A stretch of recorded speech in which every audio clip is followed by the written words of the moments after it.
কেমন আছেন? ভালো আছি। তাহলে এই কথাবার্তা করতে করতে হালিম ভাই যাইছে অনপুর সিগারেট ধরা খাচ্ছে। হালিম ভাই কী খবর? খবর কি? আমি তো বেড়াচ্ছি জামাই বাজার গেছি। আচ্ছা, এখন উনি কী করছে আমি জানি টানি না। আমি কি জানি অটোর ভিতরে কী করছে না হচ্ছে। কাল দেখো নাই আমি দেখা করে জানি আর ওষুধ দিয়ে আনি। এখন কী হয়েছে না হয়েছে আমি কি বাইরে থেকে কী ভাবছি মারামারি হচ্ছে। আমি উইতে উপলব্ধি করতে আরে ভাই খবর জানো কী হয়েছে? স্বামী নেকার জয়দার বাইকে দিছে কিরা সারেরা কে বাইকে দিল আজকে 15 লেগেছিল 10টার সময় কাজ কথা করছে তাহলে সকালবেলা ঢোকা পরপরই মারামারি লাগছে। কি লিয়া লাগছে এই দুইজন তোর কাছে ঢেক্কা ঢেকি করতে করতে আগে প্রথম একটা ধাক্কা দিতে পরে নাই আমি ধীরে ধীরে তারপরেরটা সেটা করতে না পাইনি তুলাতে না পাই তৈরি গেছে কাটতে পারে এই কেনিত লাগছে দুই কেনি লাগছে বলো আর হাত তৈরি বাইক এই ফোনটা কি পরে রায় হলো যে আর দুজনে তারা দিতে তুমি একবারে তারা দিল নাকি চাকরি চিনি নাকি কয়েকদিনকার জন্য কার থেকে একদিন মারামারি করতে লাগিয়ে বাজারে চিন্তা দিবে গিয়ে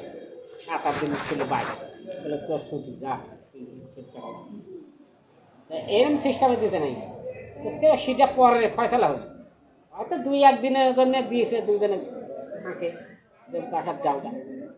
মানে এমনি লোক কম তাতে আবার কিরম কামের সময় গণ্য এরকম এমনি আমি যাচ্ছি না সালমান যায় না আমি সালমানের ডেলি দিনই দেখি বউ বাজার ঘুরে তা আমি কালও করছি কিরম কিরি কাম করলে হবি তোমার সব কাল করতে কি চা খাও এরকম কালে করছে কোন চা খাও না দিদি না চা চেতন পাইনি আরেক আমি জানা দিচ্ছি চেতন পাইনি চা তুমি দৈনিক চেতন পা না পাইলে চাকরি করার দরকার এভাবে যাওয়া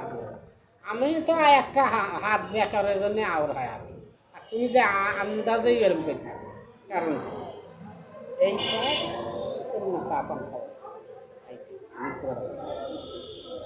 ওই খাওয়ায় 2 দিন পর কবি যে আমি হালিমের চা খাওয়াইছি ওই কোনটা মাংসের চা খায় লাভ কি এই ওই তো আমি কালকে তো দেখেছি সালমানও নেই কার্তিক নেই তোমরাই কয় ডাক্তারের দেখাইয়া ওষুধ কিনি ডাক্তারের কথা কি জানো কালকে কইলাম যে শনিবারে কান্দুল ছাড় ধরতে কইলো আমরা তো পঙ্গুর গেছিলাম মোর্শেদ ছাড়ে ক্লিয়ার মোর্শেদ ছাড়ের ভেঙে গেছে 42 করে নিয়ে এসে দিনের সাথে লেগে তাহলে এখন কি করবো এই লোক তো সারে না ডাক্তার কী করবো লোক তো বাঁকা হাই থাকে এত খাই এত ইয়া করি এই গিরে ভেঙে গেছে গিরে রক ছিঁড়ছে রক জামের তলে পড়িয়ে টান লেগে ছিঁড়ে গেছে এখন চাইতে যখন খুললে দেখানো হচ্ছে যে এখন বাঁকা তো বড় ডাক্তার কী করলো মঙ্গলবারে বড় ডাক্তার টিপাটিপি করলো দেখলো দেখতে আবার প্রিপারেশনে উন্নত ওষুধ লিখে দিল ওরা তো আর কয় না যে এই করো কাজ করো না অবশ্যই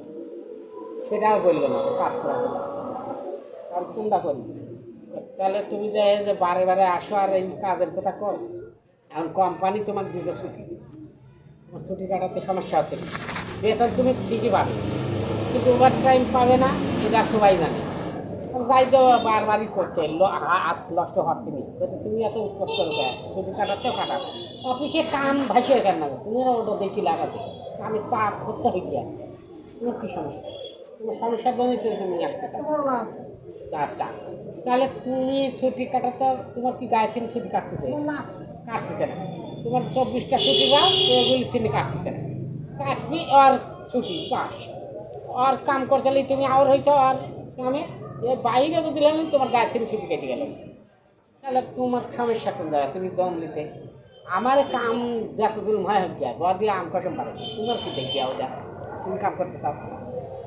তে ডাক্তার করলো যে তুমি যদি কাম করো এটি কাম তাহলে কোম্পানির কাছে কৈফত দাঁড়ে তোমার ছাড়ের কৈফত দাঁড়ে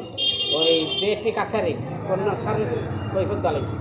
যখন আমার দেখুন জিগাবি ছাড়েরা কোম্পানি এই অটোর মালিক যে ওই লোকটা কাজ করতে কেন ছুটি কাটালো এতদিন, সে তো ভালোই ছিল, অসুস্থ ছিল না, কেন ওই এতদিন ছুটি কাটালো, আমার আমার কাম লস করলো। আর এরপরে ওর হাত না সাথে ওই কাজে লাগছে, এরপরে যেন ওই যদি কয় যে আমার ছুটি দেন, আবার আমার হাতে আবার বেতা ধরছে, তাহলে তোর কোম্পানিও দেখবে না, আমি ডাক্তারও দেখবো তোমার, আমি কোনো পাশ করে দিতে পারবো না, সম্পূর্ণ হাজিরা আমার খাতা করতে, এই আমার মতো ডাক্তারের হাতে উঠছে, তাহলে তোমার ইয়ে এই পাশ করা লাগবে আমার এই কোম্পানির কাছে, কৈফত দিতে হলে আমি কোম্পানি দিব যে রুগী এখনো ভালো হয়নি, তুমি কাম করতে লেগে যদি এখন আর হও, আবার এত বেশি হাত যদি খারাপ হয় তখন কি কোম্পানির কাছে তুমি আর ছুটি পাবে, তখন স্যারের কাছে জানালেও তুমি আর পাবে না, কবি কি বাইকে যাও ঘাড়ে লাগবে, কারণ তুমি এতদিন ছুটি কাটানোর পর আবার কাজ করতে হবে, আর কি হাত থাকবে, কোম্পানি এই কথাই করবে, আর স্যারেরা কবি কি তোমার ধার ধারিলে তুমি বাইরে যায় চিকিৎসা হবে, তাহলে কী করবে তখন করে যাই গিয়া আমার ভালো যদি কম আর কোম্পানি কাম বাইকে যাই আমি যাবো বেকার হয়ে যাই, আজ থেকে খবর পেয়েছি মারামারি। এখন আবার মঙ্গলবারে ডাক্তার ভর্তি করেছে,